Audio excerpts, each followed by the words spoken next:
Hello, and welcome back to Sharing a Chapter a Day. This is Do, Ra, me, and today I will be reading Chapter 76 of Engagement in Peril by Dara, Odoe, Suk. Chapter 76 is titled Sent Away for Reevaluation. My new command at Camp Lejeune didn't really know what to do with me then. They were bothered and confused why I was sent there in the first place. So they did initially write me a new consult to the hospital right away to get reevaluated by a new psychiatrist. I waited over 30 days to be placed on medical hold once again at the Camp Lejeune Naval Hospital Mental Health Department. With some hesitation and doubt, HMC Albright, the chief of Naval Weapon Unit 1 was assigned to, did what he could to get me transferred to the Naval Hospital. Albright was the FMF chief who had the management responsibility over all the enlisted personnel then in that unit, and Lieutenant Jadick helped us too. He was the CO of this unit that didn't really show any emotion or concern to my plight. He wasn't sure what to do with me and left it up to the chief to handle my confusing situation. Personally, I felt that Chief Albright and Lieutenant Jadick wanted to get rid of me so that I won't be a distraction to the company's and its morale. Fearing that my behavior, anxiety, and mental discomfort might radiate and infect my fellow corpsmen, sailors, and marines. So while being assigned to the unit, I was assigned mediocre tasks and duties unsuited for my education and trainings. Finally, after about a month or so of laboring with a mop and a water bucket, sweeping and mopping the stained and tarnished area, and having to pick up after others, I was finally sent to the Naval Hospital, Camp Lejeune, that December of 1998. I was now once again under mental health care, just like months earlier when I was in Newport, Rhode Island. After checking and being assigned to a room in the enlisted personnel barracks at a BEQ, the bachelor enlisted quarters, and shortly after I was given a consult to the mental health department to be evaluated by their in-house psychologist. My new psychologist was Lieutenant Venezuela, and when I saw her, I tore up my situation and my previous diagnosis from Newport and of Dr. Fitzhugh and what his plans and goals was for me then, which was all stated in my medical record. Lieutenant Venezuela didn't seem to care about my case that much, and after several talks, session, and meeting, she diagnosed me with a severe adjustment personality disorder. From there, the young lovely lieutenant decided to activate an administrative separation ASAP. Lieutenant Venezuela was a pretty, hot Latina officer who had large boobs and a very nice body. She was deliciously tempting. Her curvaceous body was delightfully easy on the eyes and heavy on the penis. I'm sure her luscious bosom can nourish 1,000 troops at sea, and her bountiful ass can be pounded and pounded months on end.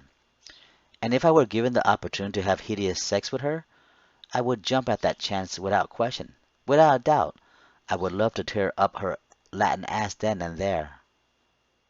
You were quite horrendously sick in the head then, Dara. Sick in the head, you son of a bitch. But then again, you haven't changed much since. You're still the same schmuck as before, you ignorant fool. I pity you for your insanity and constant anger. I'm surprised you haven't been committed yet. Then again, you are doing better since you returned to your mother and family back in Southern California. And with the people you currently work with, you are doing much better. This I can say. Keep up the focus and keep Shinshin in your hearts always. Keep smiling for his sake, and be sure to take all your prescribed meds as well, you son of a bitch. During our sessions, I didn't really tell much of my situation as such. I was angry, pissed off, and very irritable about the situation that I had been put in and have gone through since.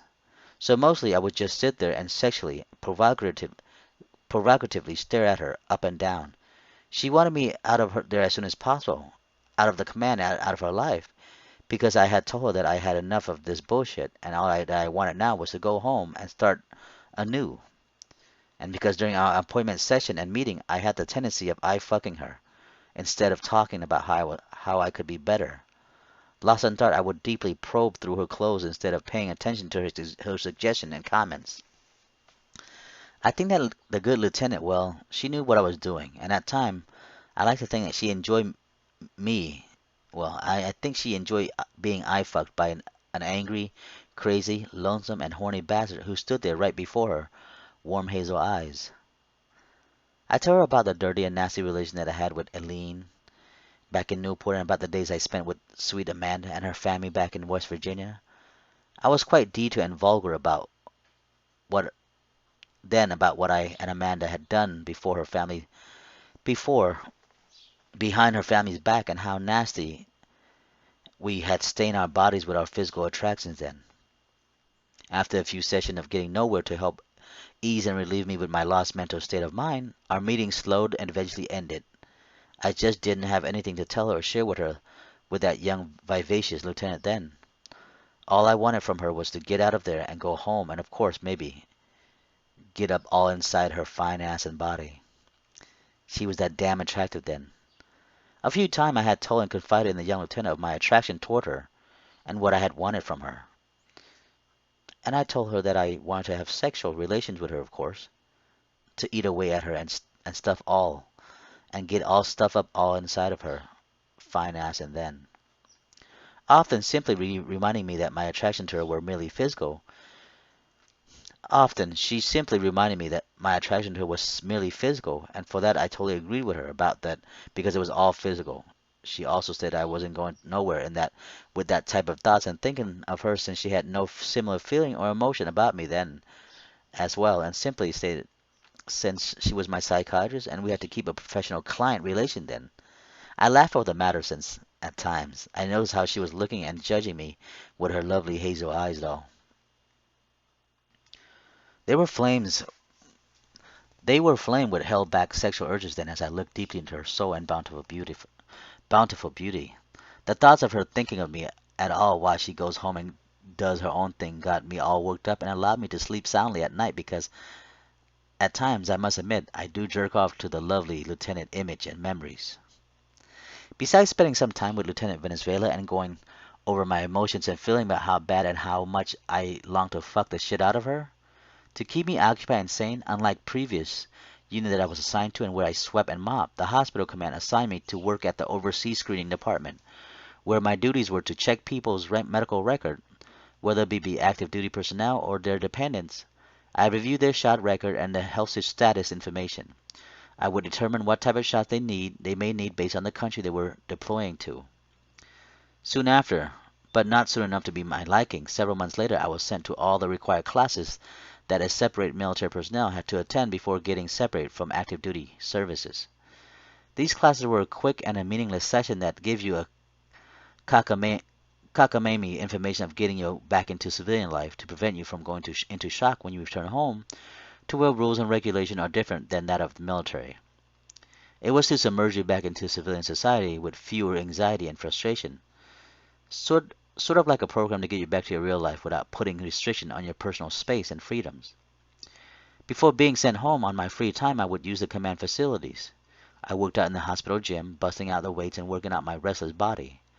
I used the base car shop to do minor maintenance on my car, whether it be changing my car's oil or rotating my tires and such. I shopped for grocery and rented video from the base convenience store and commissary.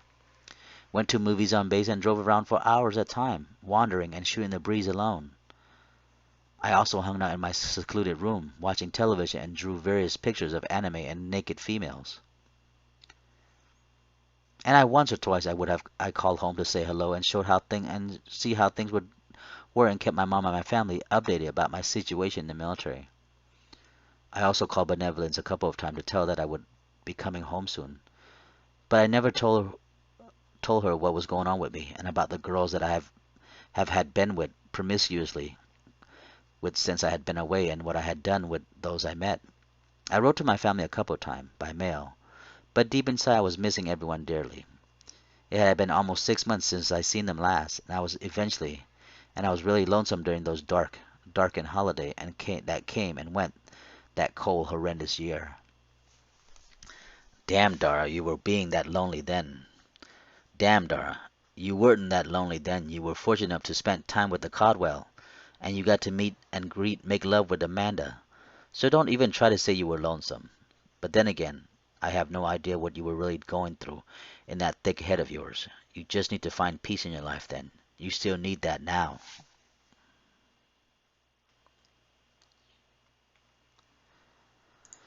Thank you for listening.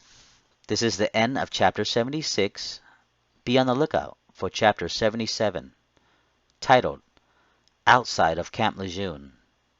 This is Do, Ra, me, and I'll see you later. Thank you.